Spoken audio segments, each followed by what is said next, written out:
फैयाखै दाना जों न'आव थांबाय न'आव थांनानै सोंहैबाय मा जादों मोजां मोनलायदो ओरै थोरै बेखायनो हगार हराखै बाब मोजां मोनलायनायनि थाखायनो बिदि नामा हगार हर होननानै जों लानानै फैबाय लाबाय फैफिनलायबाय दाना फैनायनि उनाव मा जालायबाय बिसोरखौ बिदि नुनायनि उनाव आरो बादा होलायबाय दाना बादा होनायनि उनाव मा जाबाय जों लायफिनलायबाय फैफिनलायबाय आरो बादा होलायबाय जों लायबाय एबार मा जाबाय बिसोर सानबाय बाथ्राखौ जोंथ' मोनखालायला दाना मोनखालायलायबा जों मा खालामनो माबा मोनसे खालामनांसिगोन मा खालामनो सानोबो थैनोसै जाहैबाय सानोबो थैनोसै दा माबोरै थैगोन हौवाया होनबाय आं मुलि लायना फैनि नों थाथ' जाहैबाय ओमफ्राय मबाइलखौ अनलाइन खालामना दोनबाय थादे दाननाङा जाबाय सिमला बाजाराव मुलि लायनो थांबाय मुलिखौ लाना फैबाय फन खालामबाय ओरै दुब्लिजों फैदो जाबाय दुब्लिजों फैबाय मुलिखौ लाना थांबाय मबाइलखौ दाननाङा जाहैबाय थांबाय थांनानै एबार हेल' जाबाय मोनहैबायना जाबाय मोनहैबाय दे सफाया खुलिदो जाबाय खुलिबाय जाबाय आं 1 2 3 सानना होगोन 1 2 3 सानबानो नोंबो गबसो आंबो गबसोगोन जाहैबाय दानिया 1 2 3 ना सानना होबाय हिन्जाव गबसोबाय गाहा सोग्रागारासै ओमफ्राय मा जाबाय बाब्राब बाब्राब बाब्राब थैबाय दानिया 3टा जाबाय मानसिखौ नागिरबाय गैया माव थांखो नागिरबाय गैया बेनिफ्राय 3टा 4टासोनि उनाव बारियाव नागिरना मोनबाय मानसिया राखांनानै दङ ओमफ्राय मबाइलाबो दङ दानिया सोरजों रायलायदोंमोन नायबाय बिदिनो रायलायदो ओमफ्राय मबाइलाव रायलायनायखौ बुजिबाय मिथिजोब्बाय मा इयो आरो गिनानै खारखुमाबाय गावहा जायासैना दाना जायासै नालाय नागिर नागिर नागिर मबाइलखौ ट्रेक खालामना नागिरबाय मोनबाय दा पुलिस थानायावसो दंहैयो जेलावसो दाना होमबा मा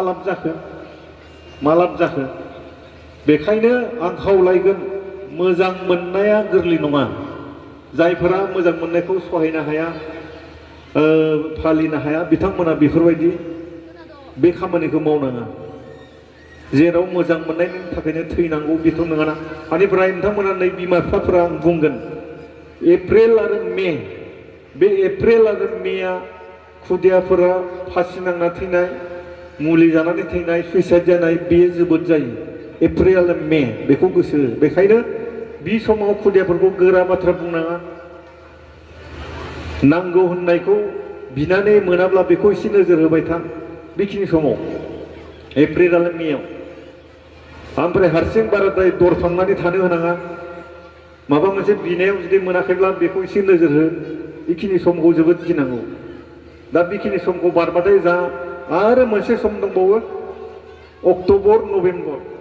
अक्ट'बर नभेम्बरावबो बेखिनि समावबो जायो बेफोरबायदि जाथाया दा बेखायनो आं खावलायगोन दिनै नोंथांमोन गामियाव मेट्रिक पास जादों बे मेट्रिक पास जानायफ्रा जानो हागौ सोरबा आइफन बिदो खोमा बिदोना बियाखैबा सोरबा आइफन बिनो हागौ नङाबा दाम गोसानि मबाइल बिनो हागौ दाम गोसानि मबाइल बिनायाव मोनाब्ला बे खामानिखौ बे मावनो हागौ आरो जानो हागौ सोरबा बाइक बिनो हागौ बाइक बिनानै मोनाबा बे खामानिखौ मावनो हागौ हाई सेकेन्डारि पास जानायफोराबो मेट्रिकआव जुदि मबाइल दांनो मोनाखैमोनब्ला एबार हाई सेकेन्डारि पास जाबाय डिग्री फरायनोसै डिग्री फरायनाय होनबा देरबाय आं हानाय जाबाय होननानै मबाइल बिगोन आरो बिसोरबो जुदि बिनानै मोनाब्ला बे खामानिखौ मावनो हागौ दा बेखायनो खुदियाफोरजों जोबोद खुदियाफोरजों फ्रि जानानै बेफोर खामानिखौ दा मावहो नोंथांमोना एसे गोसो होबानो जाबाय दा जियानो जा आं सासे हारिमुनि मानसि हिसाबै नोंथांमोनखौ बुंगोन दिनै बेयाव थानाय रायजो नोंथांमोना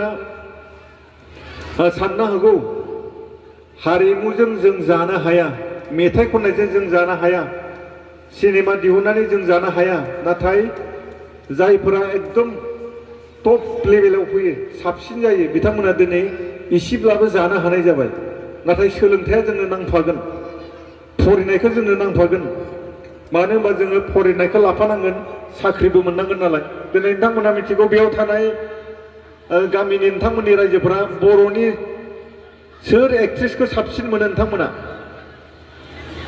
बर'नि सोर एक्ट्रेसखौ मोजां मोनो सोर साबसिनखौ हमना ला जों होनबाय फुजाखौ होनबाय जेनेबा फुजा दाना फुजाया मोनसे फिल्म बानायनायाव बेसेबां फैसा लायो मोनसे फिल्म बानायोबा फुजाया 2.5 लाखनिफ्राय 4 लाख 5 लाख लायो मोनसे फिल्मावनो। दाना मोनसे फिल्मावनो बिदि लायोबा मोननै मोनथाम फिल्म बानायोबा बेसेबां फैसा मोनगोन? दाना सासे प्राइमारिनि मास्टारा बोसोरसेयाव बेसेबां थाखा मोनो? जायफोरा हाबजेननाय बिथांमोना 5 लाखनिफ्राय 6 लाखनि गेजेराव मोनो बोसोरसेयाव। दाना जुदि बिदि मोनोब्ला सासे एक्ट्रेसआ माथो फिल्म मोननै मोनथाम बानायोब्ला बेजोंबो जानो हायो। बेनिफ्राय बर'नि सोर एक्टरखौ बयनिख्रुइबो साबसिन मोनो? लिंसार। दाना लिंसारा मोनसे फिल्म बानायबा बेसेबां लायो? 5 लाखनिफ्राय 10 लाख लायो। दिनै बे बोसोराव बिथाङा मोनसे फिल्म बानायदों। बे फिल्मनि मुङानो जाहैबाय माबा मोनसे पार्ट 2 मोन, दाखा जोमै पार्ट 2। बे दाखा जोमै पार्ट 2 नि थाखाय बिथाङा 5 लाख लादों। दाना मोननै मोनथाम फिल्म बानायबा बेसेबां मोनगोन? बेनिफ्राय जोंहा बर'नि बयनिख्रुइबो साबसिन डाइरेक्सन आरो फिल्म लिरग्रा बिथाङानो जाहैबाय पंकज लाहारी। दाना बिथाङा मोनसे फिल्म बानायनायाव बेसेबां लायो? लिरनाय डाइरेक्सन होनाय बिथाङा 7 लाखनिफ्राय 10 लाख लायो मोनसे फिल्माव।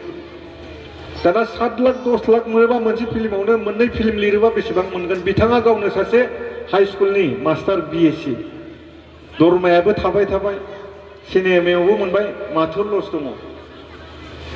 बेनिफ्राय नोंथांमोना मिथिगौ सुलेखा बायदेव, बिथाङा सासे प्राइमारिनि मेडाममोन, रिटायार जाबाय। बिथाङा सल' खननो फैयोब्ला बेसेबां लायो? गोजानखौ नायनानै लायो। बेयाव जुदि फैनांगौबा 80,000 90,000 1 लाख 1.5 लाख लागोन। सानफ्रामबो प्रग्राम, सानसेबो बाद गैया। दाना होनबा बेसेबां थाखा मोनगोन? नोंथांमोना मिथिगौ फुकन बर', सानफ्रामबो प्रग्राम, बे बैसागो खोन्था गैया। कलेजनि सोरबा बार्थडे, सोरबा मराकास, सोरनिबा हाबा, सानफ्रामबो प्रग्राम। मोनसे प्रग्रामाव बिथाङा 80,000 1.5 लाख 2 लाख लायो। दाना होनबा सानफ्रामबो मोनोबा बेसेबां मोनगोन? होनबा जों मानो बिदि जानो हाया? बिदिबो जानो हायो। दा बेखायनो माल' जानांगोन? साबसिन जानांगोन। मेथाइ खननाया साबसिन जानांगोन, एक्टरबा साबसिन जानांगोन। दा आङो थांनाय बोसोराव 12था एलबाम बानायदों, बे बोसोराव 10था एलबाम बानायदों। एलबाम मोनसेयाव बेसेबां लायो जोङो? एलबाम मोनसेयाव बेसेबां लायो? एलबाम मोनसेयाव जों 25,000 लायो। दाना मोनसे एलबामाव 25,000 लायोबा 12था एलबामाव बेसेबां मोनदोंमोन आं थांनाय बोसोराव? बे बोसोराव आङो 10था एलबाम बानायदों, 10था एलबामाव बेसेबां मोनदों आङो? दाना फुजि, गेमश्री बिथांमोना मोनसे एलबाम बानायोबा 50,000 लायो। एलबाम मोनसेयाव 50,000 मोनोबा माथो लस दं? दाना बेखायनो जों मा जानांगोन? साबसिन जानांगोन, क्वालिफाइड जानांगोन। बिथांमोना गासिबो MA पास गोजा, ग्रेजुवेट गोजा। दाना गोबां मानसिफोरा सानो सिनेमा लाइननि, हारिमु लाइननि मानसिफोरा आखल आखुफ्रा गाज्रि जायो, 2 3 हाबा लायो। दाना हाबा लानायालाय माथो PCDC नि चेयारमेनफोराबो दं 2 3 लानाय, MLA फोराबो दङ, मिनिस्टारफोराबो दङ, मास्टारफोराबो दं, प्रफेसारफोराबो दं।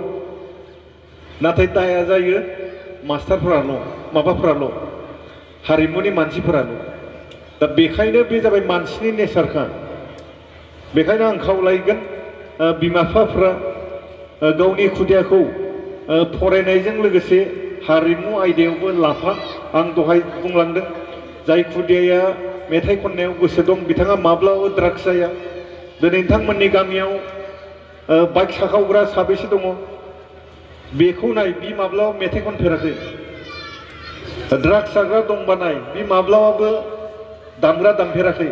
दा बेखायनो ड्राग्सनिफ्राय जुदि आनज्रायना दोननोब्ला नोंथांमोना खुदियाफोरखौ मा खालाम? हारिमु लाइनाव जायखिजाया मोनसेयाव मानसिखौ लाबोथारबा होथार। बेनिफ्राय जानो हागौ नोंथांमोन गामियाव गोबां खेला गेलेग्रा दं खोमा। जुदि खेला गेलेग्रा दङब्ला, जायफोरा खेला गेलेयो हौवासाफ्रा, बिथांमोना मा फरायनांगोन खेला गेलेनायनि थाखाय? जायफोरा खेला गेलेनानै मोजां मोनो बिथांमोना BPED फरायनांगोन, बेचेलर अफ फिजिकेल एजुकेसन। जायफोरा हाई सेकेन्डारि पास जाबाय बिथांमोना फरायहैनो हायो। जायफोरा ग्रेजुवेट जाबाय बिथांमोना फरायनो हायो। बेयाव बोसोरनै फरायनांगोन। बेखौ पास खालामना फैनायनि उनाव बे सासे खुदिया मा खालामनो हायो? हाई स्कुलनि फिजिकेल इन्सट्राक्टर जानो हायो नोंथांमोननि सालबारियावनो सासे दङ